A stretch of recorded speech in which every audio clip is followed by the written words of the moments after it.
advice you would have for an upcoming businessman, for a future businessman? Or woman. Knowledge. Knowledge. But if it's one word's very hard for that, but the word is knowledge. But you get knowledge through experience. One of the things people talk about is luck. And I do believe that people are lucky, and some people are luckier than others. I do believe that. But there's also an expression, the harder you work, the luckier you get. And I can tell you 10 instances where I didn't quit when it was 1990, the world was coming down, the debt markets were everybody, all of my friends and enemies were going bankrupt. I never did. And the times were actually just terrible. And even today, you look at times and you see what happens, and you have to learn. But the word luck is very interesting. But if I didn't work really hard, I probably would not, almost definitely would not be here today. And unless you had me up as a man who at one point was successful, but let's see what a loser looks like. So you have to work hard, because it is true, you can develop luck through hard work. Your first book, The Art of the Deal, begins with a simple sentence that many people might find hard to understand. You say, "I don't do it for the money." Can you explain that? Well, I do it because I love it. If I didn't love it, I wouldn't do it. I have bad days, I have good days, I have days somewhere in the middle. But the end result is I love what I'm doing, and I don't do it for the money. And I make money because probably I'm not doing it for the money. I do it, and I do it well. I'm the biggest developer in New York. I love building buildings. I have a lot of fun building buildings. The fact is, I do it for fun, I do it for game, I do it for sport. I happen to make a lot of money doing it. If I didn't enjoy it, if I didn't really love what I'm doing, I wouldn't be successful. I wouldn't be sitting with you today. And what's the implication of that for someone watching this who wants to create greater wealth? What's the message in that, do you think? Well, the message is you have to love what you do. If you do it for the money alone, it's probably not going to work. I have friends where I tell them, get out of this business, which is a good business, and go into another business, which isn't as good a business, because they like the other business better. They'll do better in a less good business, so to speak, than they will in the better business, because they like it. Going against the tide is great if it works. Now, it doesn't always work, and you really have to be smart to go against the tide, because you're going against a lot of smart people. But when you get it right, you'll end up better, whether it's Microsoft or Google. I mean, so many people that have really hit big have gone against the tide. But you have to have great confidence in yourself. You have to be the right person. There are very few people that can pull it off, but when you pull it off, it's great. Same thing in real estate. You go against the tide. People are selling, you're buying, the tide changes. Never, ever give up. Just keep going forward. Never stop. It may seem like you have no chance. It may seem like it's over. Never, ever quit. If you're a quitter, I hope you quit right now and stop watching immediately, because you'll never make it. Now, you own these incredible casinos and hotels. And the towers in New York City. You're going to build this world's tallest building now in Television City. When is enough, or will Donald Trump never be satisfied with the deal making and the acquisitions? Well, I'm like a lot of my friends from Houston. I just keep chugging. I mean, all you can do is just keep going. Life is sort of a pretty short experience, and you have to maintain some kind of an equilibrium, and the way I maintain that is to work. And I enjoy what I do. I love what I do, and I hope I do it well. And so I just keep going forward, Dan, and it's so far it's paid off. Are you smarter than most people who would call themselves entrepreneurs? Do you work harder? What is the deal with you anyway? Well, that's an interesting question. I don't know if anyone's ever asked me the question, am I smarter than other people? I think that without a certain innate intelligence and without a certain drive, you're not going to be successful. I have a friend who was not successful at all, but was really up and coming. And he had a thing. He would only fly first class. I'm not saying do this, because for somebody it won't work, but he needed that mentally. Right. He wanted to fly first class because mentally he wanted to think he was the best, and that's it. And even though he didn't have much money at the time, this is years ago, he would always fly. I used to criticize him, but it put him in a good state of mind, and he became a very, very successful guy. Very, very successful. And I've always remembered that. He would never fly coach. He would always fly first class, even though he didn't have the means to fly. So, look, it's complicated, but whatever it takes to train that. I've always believed in positive thinking. At the same time, I don't want to mislead. I also believe in aspiring, in terms of what you're doing, aspiring to protect against the downside. You can't just be this wonderful guy walking around, everything's positive, because unfortunately, that's not the way the world is. I love to tell people to think about the challenges so that when they do come along, you're ready. Let's suppose that I have a job, but I have the feeling that I want to start my own business. How would I know that I'm the right kind of person for the entrepreneurial life? To me, that's the best question you've asked, and it's also the toughest. Somebody has a family, has a job, they have a nice job, they get X dollars a week, they don't have to worry about very much, it's not going to be great, they're not going to live in Palm Beach, but you know what? They have a job, and it's income coming in. The hardest thing to do, in my opinion, in business, is to leave that job and become an entrepreneur, because you're risking your wealth, you're risking your family, your health, your family's health. You're really risking a lot. You have to know in your gut whether or not you have it to be an entrepreneur. Can you handle pressure? Can you handle all of the problems that you're going to be confronted with? And there'll be many, many problems. But the toughest job that somebody has, in my opinion, in business, is to know when to get out of something and when to go in something, because that's a very, very risky proposition. You know, when people ask me about success, I've just started thinking about it over the last couple of years because I've seen a lot of it. You have to have an ability to handle pressure, because no matter how successful you are, I have many, many friends and enemies, a lot of enemies too, I don't care, but they're smart. I have a lot of enemies, and I've watched people and I've seen it. And people that can handle pressure can be entrepreneurs, can be successful. Now, I have some friends that are really, really smart, but they can't handle pressure. In which case, they should work for somebody, do great, and have a good life. There's nothing wrong with it. Because I almost think that's an instinctive thing, the ability to handle pressure. Now, one of the things I tell people about pressure is, you know what, they said, how do you handle pressure? Who's had more pressure than me? Ay, ay, ay. Have I had pressure over the years? And, you know, I mean, I get criticized in my hair, but it's not so bad, and it's real, it's mine. You know it is my real hair. I mean, I get killed. I had an article recently that was so good. It was such a great article. And then it had one line, but he wears the worst hairpiece I've ever seen. I couldn't show the article to anybody, and it's not even true.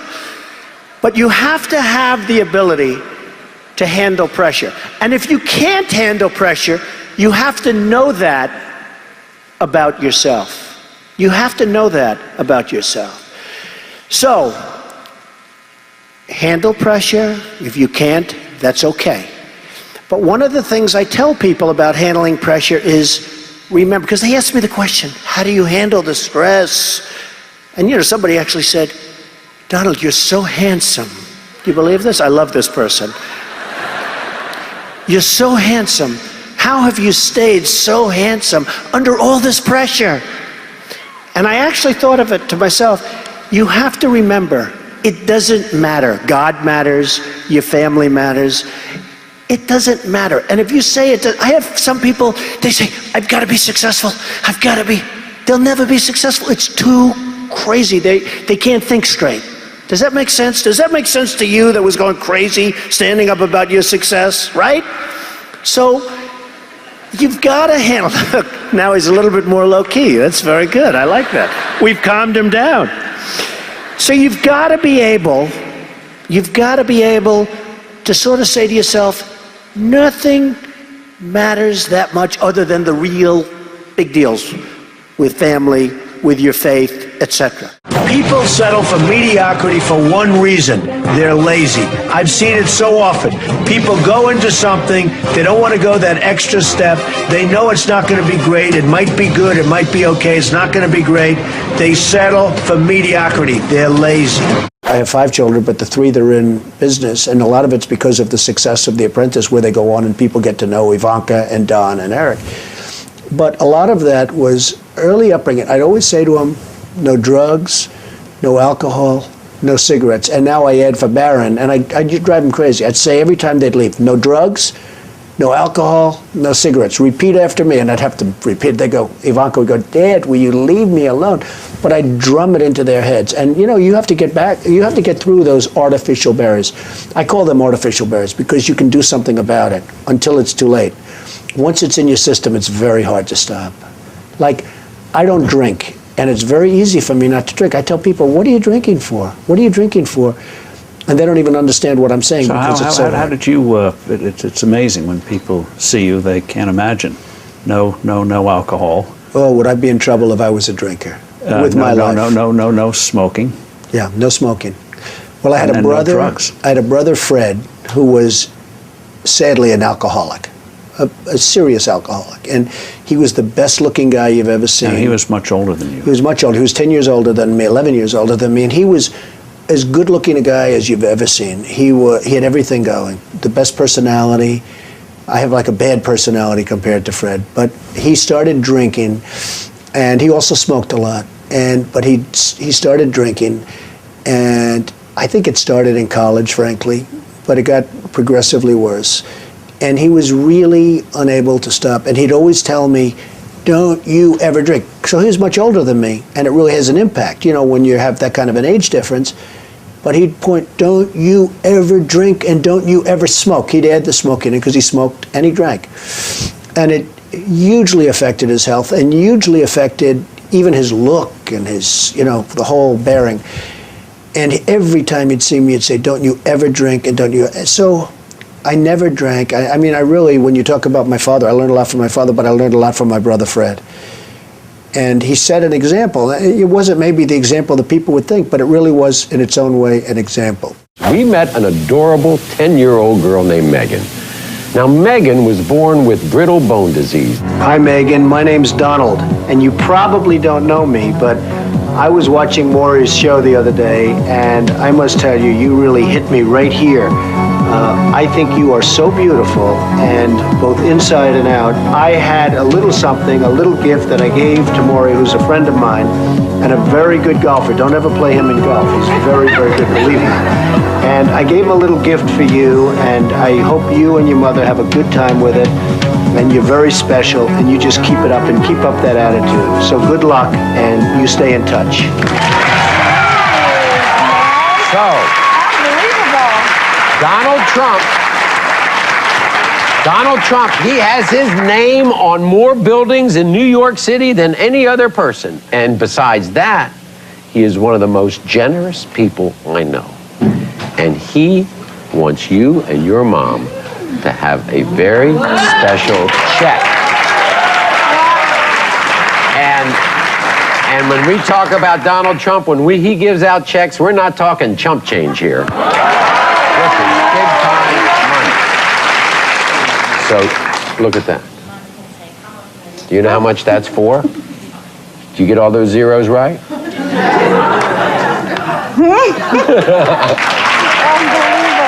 Hi, Donald. Good. I really wanted to say thank you very much. Bye. I told him that I thanked him, and he said, well, you're very welcome, and he told me to keep up the good work.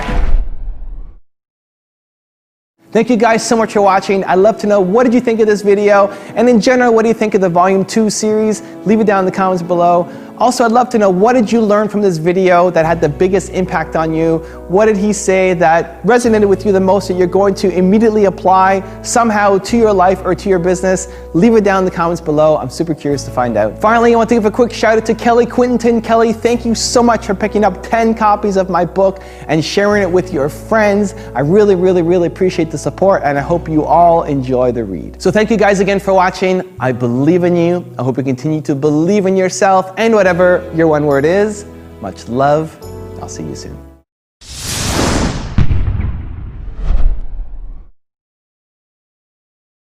You have an enormous skill with branding and marketing and rebranding. What would you give as advice to small and medium-sized business owners for branding and marketing? Well, the first thing is you have to have a good product. If you don't have the product, forget it. But assuming they have a really good product, you have to get the word out. You know, I know people that are better singers, more talented than Frank Sinatra. You'll never hear about them. I know one in particular, a person who really is talented, always practicing, always rehearsing, and yet if the New York Times calls for an interview, no, I'm not ready yet, I'm not ready yet. They're never ready. You got to get out and do it. Also, you have to sort of let the press know that you exist, getting good ratings on things. Like I have golf courses that have high ratings, and then once you get the ratings, you got to let people know you have the ratings. It's a long process, and it takes a long time. It's really just a wonderful thing if you can have a mentor.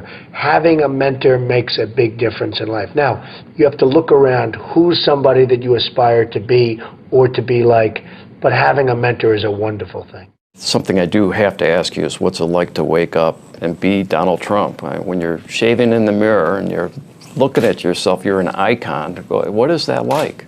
Well, I'm honored by your question, but I don't really think about it that way. I mean, I wake up and I do shave and I do use a mirror and all of that stuff. But, you know, I go to work. I'm in my office early. I leave late. I work hard. I employ a lot of people, lots of education, lots of everything I supply for people by giving them a check every week. Lots of health care, frankly, and it makes me feel good. I know a lot of people where a couple of my employees, their wives have cancer and they're being well taken care of because they have a good program under the Trump Organization, and I'm happy about that. So I just feel I've done a really good job. I've created a lot of quality, and I've given a lot of people jobs. Our movement is about replacing a failed and corrupt political establishment with a new government controlled by you, the American people. The Washington establishment and the financial and media corporations that fund it exist for only one reason: to protect and enrich itself. The establishment has trillions of dollars at stake in this election. For those who control the levers of power in Washington and for the global special interests, they partner with these people that don't have your good in mind. Our campaign represents a true existential threat like they haven't seen before. This is not simply another four-year election. This is a crossroads in the history of our civilization that will determine whether or not we, the people, reclaim control over our government. The political establishment that is trying to stop us is the same group responsible for our disastrous trade deals, massive illegal immigration, and economic and foreign policies that have bled our country dry. The political establishment has brought about the destruction of our factories and our jobs as they flee to Mexico, China, and other countries all around the world. It's a global power structure that is responsible for the economic decisions that have robbed our working class, stripped our country of its wealth, and put that money into the pockets of a handful of large corporations and political entities. This is a struggle for the survival of our nation, and this will be our last chance to save it. This election will determine whether we're a free nation or whether we have only the illusion of democracy, but are in fact controlled by a small handful of global special interests rigging the system, and our system is rigged. This is reality. You know it, they know it, I know it, and pretty much the whole world knows it. The Clinton machine is at the center of this power structure. We've seen this firsthand in the WikiLeaks documents, in which Hillary Clinton meets in secret with international banks to plot the destruction of U.S. sovereignty in order to enrich these global financial powers, her special interest friends, and her donors. Honestly, she should be locked up. The most powerful weapon deployed by the Clintons is the corporate media, the press. Let's be clear on one thing. The corporate media in our country is no longer involved in journalism. They're a political special interest, no different than any lobbyist or other financial entity with a total political agenda, and the agenda is not for you, it's for themselves. Anyone who challenges their control is deemed a sexist, a racist, a xenophobe. They will lie, and then again they will do worse than that. They will do whatever's necessary. The Clintons are criminals, remember that. This is well documented. And the establishment that protects them has engaged in a massive cover-up of widespread criminal activity at the State Department and the Clinton Foundation in order to keep the Clintons in power. They knew they would throw every lie they could at me and my family and my loved ones. They knew they would stop at nothing to try to stop me. Nevertheless, I take all of these slings and arrows gladly for you. I take them for our movement so that we can have our country back. I knew this day would arrive. It's only a question of when. And I knew the American people would rise above it and vote for the future they deserve. The only thing that can stop this corrupt machine is you. The only force strong enough to save our country is us. The only people brave enough to vote out this corrupt establishment is you, the American people. Our great civilization has come upon a moment of reckoning. I didn't need to do this, folks, believe me. I built a great company, and I had a wonderful life. I could have enjoyed the fruits and benefits of years of successful business deals and businesses for myself and my family, instead of going through this absolute horror show of lies, deceptions, malicious attacks. Who would have thought? I'm doing it because this country has given me so much, and I feel so strongly that it's my turn to give back to the country that I love. I'm doing this for the people and for the movement, and we will take back this country for you, and we will make America great again.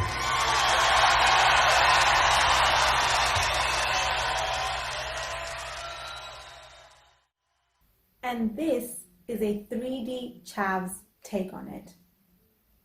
That Donald Trump is a racist, he's a bigot, he's a xenophobe, he's a downright monster. You know why? Because that's what the mass media say about him. And who am I to question it? I follow what the majority of people do, because generally speaking, they're obviously right. The guys at the pub are saying it. The girls in the pub are saying it. Everyone in Essex is saying it. Everyone in the country is saying it. Everyone all over the world is saying it. Sure, there's 1% that believe Donald Trump is a good guy, but they're usually conspiracy theorists, and obviously I don't give a damn about them. They're just talking bull. Anyway, I totally believe what the government says. I totally believe what the mass media says. Who am I to question the narrative? Everything they say is absolutely on point. I love watching TV. I love watching the news. And most of all, I love watching The Only Way is Essex. I'm Katie from Essex, and I hope you enjoyed a child's point of view.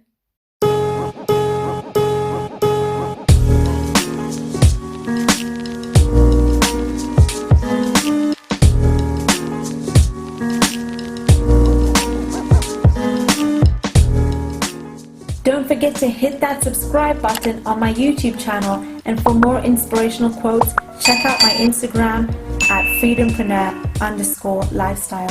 City to everyone. As anybody knows.